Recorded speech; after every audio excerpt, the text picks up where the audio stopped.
Sebelum kita mulai, cerita tentang Alina marah kepada Reva. Jangan lupa dulu like-nya, dan subscribe-nya, channel cerita roman ini. Bab 472. Dan pada akhirnya, mereka semua dikirim ke rumah sakit. Tiger mengikuti Reva. Dia melihat Reva yang minum begitu banyak anggur dengan mata kepalanya sendiri, dan secara refleks dia mengacungkan kedua jempolnya. Kak Reva, aku benar-benar kagum.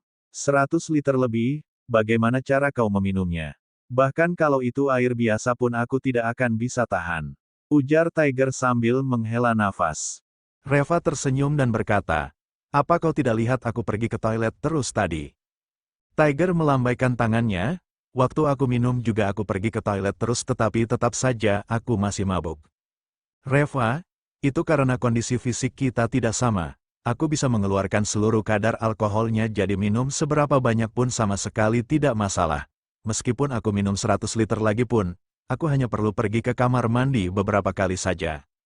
Tiger langsung menganga, aku benar-benar kagum. Benar-benar kagum.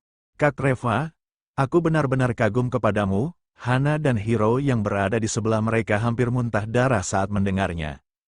Sekarang mereka baru tahu bahwa Reva siap bertanding dengan mereka. Dan pada saat ini Nara baru tersenyum. Tadinya dia juga khawatir kalau Reva minum terlalu banyak alkohol akan berbahaya. Akhirnya, selesai sudah semuanya. Kak Tiger, maaf sudah merepotkanmu malam-malam begini. Ujar Nara sambil tersenyum. Dengan cepat Tiger mengibaskan tangannya. Direktur Su, kau bisa memanggil aku dengan Tiger. Jangan panggil aku Kak Tiger. Ini bukan apa-apa. Sudah seharusnya aku melakukan ini semua. Oh ya? Ngomong-ngomong rumah ini juga perlu dibersihkan dan dibereskan. Nara melihat kekacauan yang terjadi di rumahnya dan langsung memelototi Hana dengan marah. Kalian yang bersihkan. Hana langsung berkata, kenapa? Bukannya urusan bersih-bersih di rumah kita itu selalu menjadi tugas Reva. Dengan marah Nara berkata, malam ini adalah pesta teman-temanmu. Tentu saja kalian yang harus membersihkannya. Selain itu, Reva juga tidak punya kewajiban untuk membantumu membersihkan dan membereskan semua kekacauan ini. Kau sudah bukan anak ingusan lagi. Memangnya kau tidak bisa membereskan masalah yang kau buat sendiri? Hana bersungut-sungut. Dia kan menantu yang menumpang di rumah kita. Jadi ini memang tugas dia kan?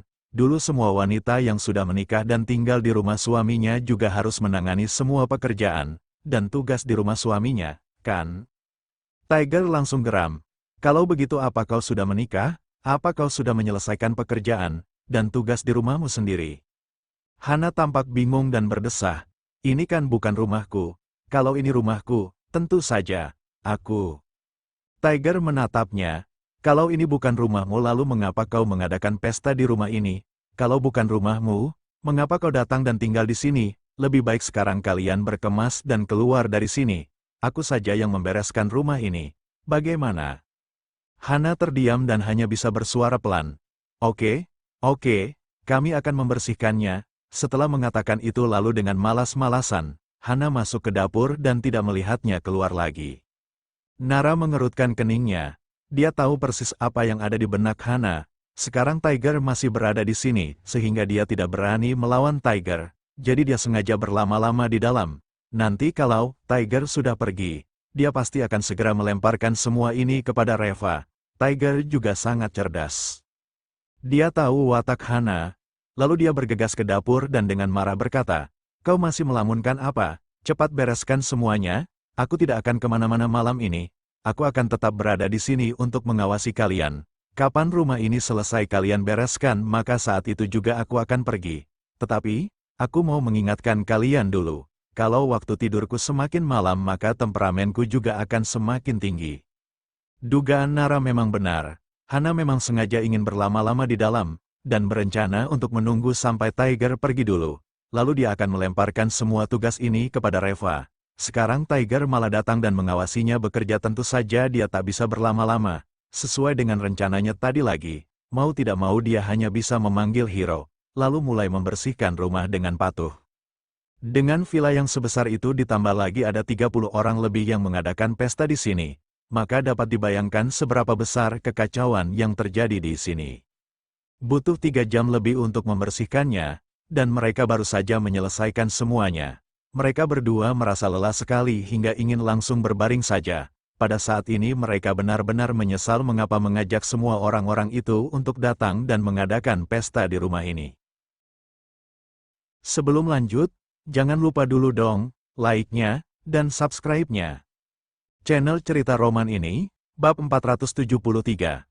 Begitu Hana dan Hiro melihat Tiger pergi, mereka segera berlari ke atas dan mengetuk pintu kamar Reva. Reva, cepat keluar, teman-temanku yang datang ke rumah itu tamuku.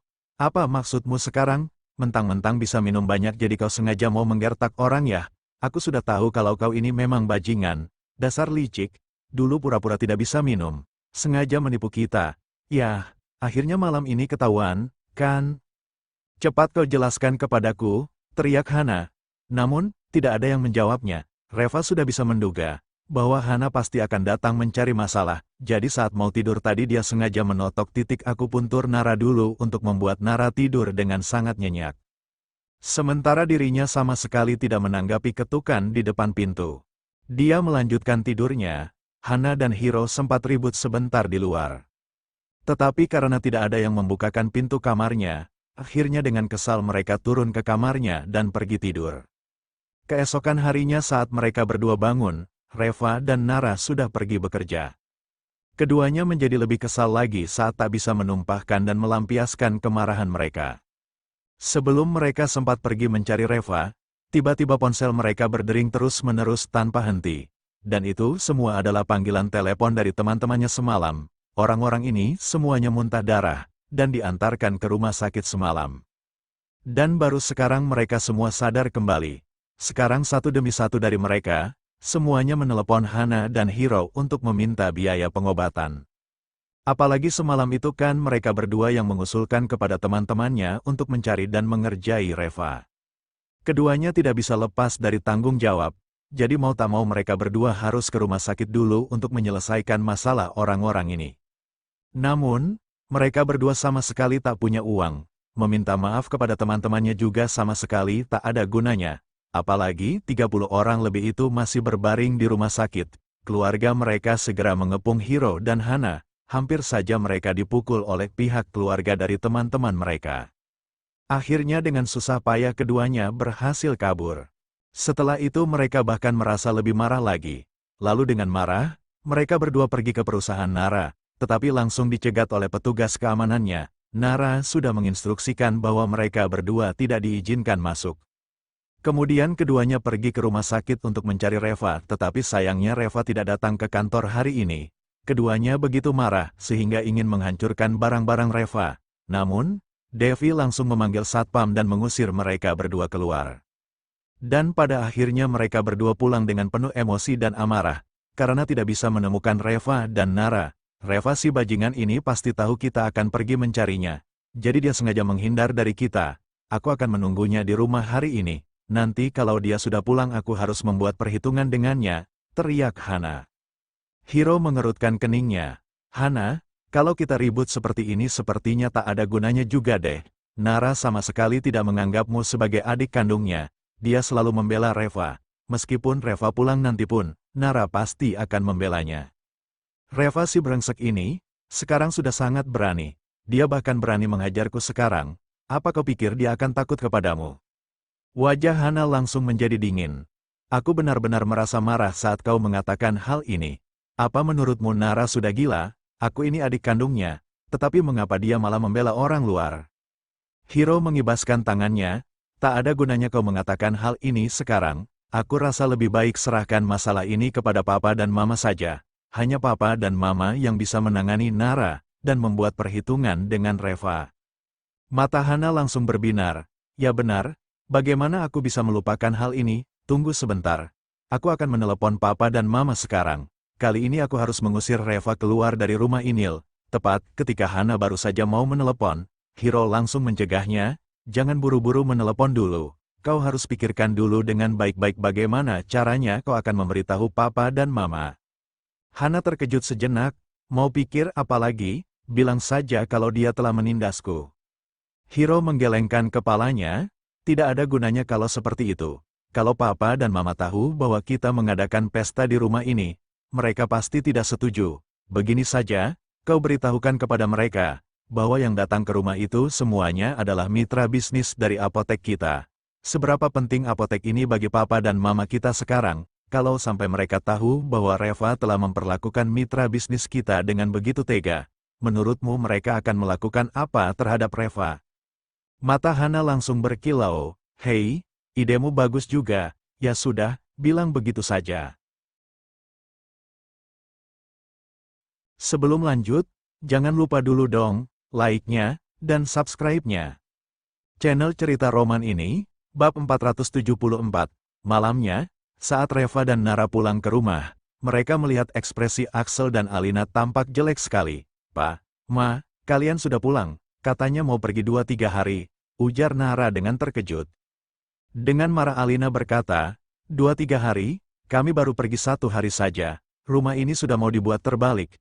Kalau aku benar-benar pergi selama 2-3 hari, rumah ini mungkin sudah hilang. Nara mengerutkan keningnya. Tampak Alina sangat emosi sekali. Lalu dia melihat Hana yang duduk di sofa dengan ekspresi angkuh. Tak perlu diragukan lagi, dalangnya pasti Hana yang berada di balik semua ini. Nara buru-buru berkata, "Ma, apa Hana yang mengadu kepadamu?" "Aku kasih tahu ya, Hana sudah bohong kepadamu. Kau tidak tahu situasi di rumah ini. Aku." Alina langsung menggebrak meja dengan keras. "Diam kau, Reva, kemari kau." Dengan resah Nara berkata, "Ma, bisa tidak kau dengarkan ucapan aku sampai selesai dulu?" Hana membawa sekelompok orang yang tidak jelas ke rumah ini, mereka semua mengacau dan membuat rumah ini berantakan. Dengan marah Alina berkata, "Orang tidak jelas bagaimana, mereka itu adalah mitra kita, mitra apotek kita di kemudian hari. Kali ini kedatangan mereka ke rumah itu telah disetujui oleh papamu dan aku." Nara langsung terperangah.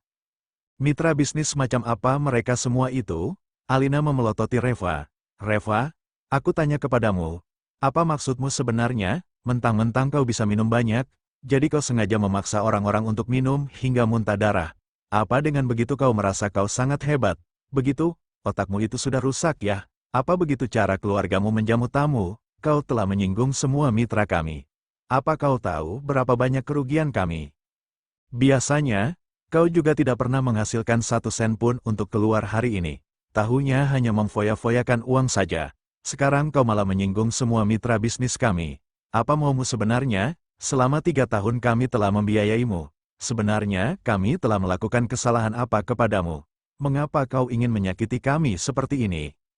Dengan marah Nara berkata, "Ma, bagaimana kau bisa berbicara seperti itu? Orang-orang itu semuanya preman. Mitra bisnis macam apa mereka itu? Mereka datang ke rumah ini untuk mengadakan pesta ulang tahun dan membuat rumah ini berantakan. Lagi pula, mengapa dikatakan Reva yang memaksa mereka minum? Jelas-jelas mereka yang ingin membuat Reva mabuk. Ada lebih dari 30 orang yang memaksa Reva untuk minum tetapi mereka tidak mampu melawan Reva. Jadi mau salahin siapa?" Dengan marah Alina berkata, "Diam kau, kau cuma tahu membela dia saja. Kau lihat dia sudah seperti apa sekarang? Semalam kau memukul Hiro, kan? Aku mau tanya, siapa yang menyuruhmu memukulnya? Berani sekali kau memukuli menantu aku." Mata Nara langsung melebar. "Ma, apa maksud ucapanmu ini? Hiro memang menantumu, tetapi Reva juga menantumu, kan?" Hana mendengus dingin, "Menantu yang bisanya cuma menumpang di rumah kita. Menantu macam apa itu?" Nara marah, "Memangnya kenapa kalau menantu yang menumpang di rumah kita? Aku masih tetap dengan ucapan aku itu. Kalau kalian masih merasa tidak puas juga, anggap saja aku telah menikah dan mulai sekarang kita pisah harta saja." Alina langsung kesal. Dia meraih cangkir di atas meja dan langsung membantingkannya ke lantai sambil meraung, "Apa kau pikir aku sudah mati? Waktu itu aku memintamu meminang seorang menantu itu untuk merawat dan menjaga kedua orang tuamu ini.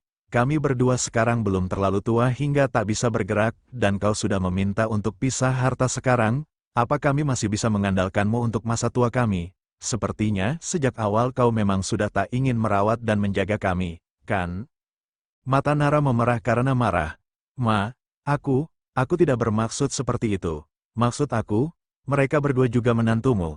Kau juga tidak bisa terlalu pilih kasih." Dengan marah Alina berkata, "Aku pilih kasih, sekarang Reva yang memukul Hiro, bukan Hiro yang memukul Reva. Apa aku tidak boleh bertanya mengenai hal ini? Apa hero memang sepatutnya dipukul? Kalau aku sama sekali tidak mengatakan apa-apa itu baru dikatakan pilih kasih. Jangan lupa like, subscribe, dan bunyikan tanda loncengnya.